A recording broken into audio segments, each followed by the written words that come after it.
আসসালামু আলাইকুম। Malaysia visa প্রত্যাশী বন্ধুরা, আপনাদের জন্য বছরের সেরা সুখবর মালয়েশিয়া কলিং ভিসা চালুর আপডেট নিয়ে হাজির হয়েছি। মালয়েশিয়া গমনেচ্ছু কর্মীদের জন্য দীর্ঘ প্রতীক্ষার অবসান হতে চলেছে। অবশেষে খুলছে মালয়েশিয়ার শ্রমবাজারের বন্ধ দুয়ার।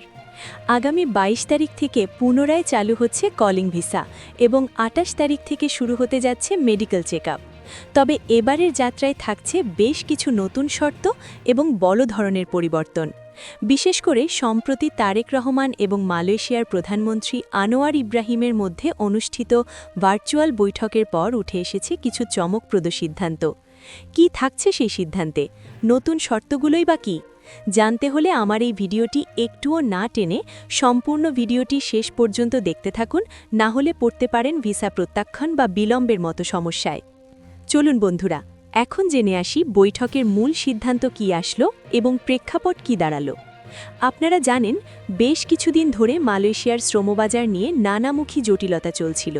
তবে সম্প্রতি এক গুরুত্বপূর্ণ আলোচনায় উঠে এসেছে মালয়েশিয়ার শ্রমবাজারকে সিন্ডিকেট মুক্ত করার বিষয়টি। বিএনপির ভারপ্রাপ্ত চেয়ারম্যান তারেক রহমান এবং মালয়েশিয়ার প্রধানমন্ত্রী আনোয়ার ইব্রাহিমের মধ্যে এক ফলপ্রসূ আলোচনা হয়েছে। মূল পয়েন্টগুলো যা ছিল: সিন্ডিকেট নির্মূল, অতীতের মতো নির্দিষ্ট কিছু রিক্রুটিং এজেন্সির হাতে বাজার জিম্মি থাকবে না, স্বচ্ছতা, সাধারণ কর্মীরা যাতে সরাসরি এবং কম খরচে মালয়েশিয়া যেতে পারেন সেই বিষয়ে জোর দেওয়া হয়েছে, এবং বৈধতা, যারা বর্তমানে মালয়েশিয়ায় অবৈধ অবস্থায় আছেন তাদের বৈধকরণের প্রক্রিয়া নিয়েও ইতিবাচক সংকেত পাওয়া গেছে। এখন জেনে আসি, আসলেই কি ২২ তারিখ কলিং ভিসা চালু এবং ২৮ তারিখ মেডিকেল চেকআপ শুরু হচ্ছে? এখন আসি সবচেয়ে গুরুত্বপূর্ণ খবরে। আগামী ২২ তারিখ থেকে মালয়েশিয়ার নতুন কলিং ভিসা ইস্যু করার প্রক্রিয়া শুরু হবে, আর এই ভিসার জন্য প্রাথমিক ধাপ হিসেবে ২৮ তারিখ থেকে সরকার অনুমোদিত নির্ধারিত সেন্টারগুলোতে মেডিকেল চেকআপ শুরু হবে। অবশ্যই মনে রাখবেন যে মেডিকেল রিপোর্ট হতে হবে শতভাগ নির্ভুল। শুধুমাত্র বায়োমেট্রিক সম্পন্ন করা সেন্টারগুলোতেই এই চেকআপ করা যাবে। পুরানো তালিকার পাশাপাশি অনেক নতুন মেডিকেল সেন্টার এবার সুযোগ পেতে পারে।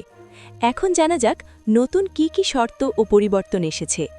এবারের কলিং ভিসায় মালয়েশিয়া সরকার বেশ কিছু কঠিন কিন্তু প্রয়োজনীয় শর্ত জুড়ে দিয়েছে। এগুলো না মানলে ভিসা বাতিল হতে পারে। ১. স্মার্ট কার্ড ও বিএমইটি ক্লিয়ারেন্স, দালালের খপ্পরে না পড়ে সরাসরি বিএমইটি ডেটাবেসে নাম থাকতে হবে। ২. খরচ নির্ধারণ, সরকার নির্ধারিত ফির বাইরে অতিরিক্ত টাকা লেনদেন করলে আইনি ব্যবস্থা নেওয়া হবে। ৩. বিনা সুবিধা, প্রত্যেক কর্মীর জন্য বাধ্যতামূলক স্বাস্থ্য ও কর্মকালীন বীমা নিশ্চিত করতে হবে নিয়োগকর্তাকে। এবং ৪. কাজের গ্যারান্টি, মালয়েশিয়ায় পৌঁছানোর পর কাজ না পেলে তার দায়ভার সংশ্লিষ্ট রিক্রুটিং এজেন্সিকে নিতে হবে। ভাইয়েরা আমার, মালয়েশিয়া যাওয়ার হিড়িক পড়লে একদল দালাল চক্র সক্রিয় হয়ে ওঠে। ভুয়া নিয়োগপত্র বা জাল ভিসার ব্যাপারে সতর্ক থাকুন। আপনার পাসপোর্টটি আপ টু ডেট আছে কিনা চেক করুন। মেডিকেলের জন্য নিজের শারীরিক সুস্থতা নিশ্চিত করুন। টাকা লেনদেনের আগে অবশ্যই এজেন্সির লাইসেন্স যাচাই করে নেবেন। মালয়েশিয়া শ্রমবাজার নিয়ে এই ছিল এখনকার মতো সর্বশেষ আপডেট। পরবর্তী আপডেট আসার সাথে সাথেই আমরা আপনাদের জানিয়ে দেব। ভিডিওটি ভালো লাগলে লাইক দিন এবং প্রবাসগামী বন্ধুদের সাথে শেয়ার করুন, যাতে কেউ প্রতারিত না হয়। আর আমাদের চ্যানেলটি সাবস্ক্রাইব করে বেল আইকনটি চেপে রাখুন। তো দেখা হবে বন্ধুরা পরের কোনো ভিডিওতে। ততক্ষণ পর্যন্ত সকলের সুস্থতা কামনা করে এখানেই শেষ করছি। আল্লাহ হাফেজ।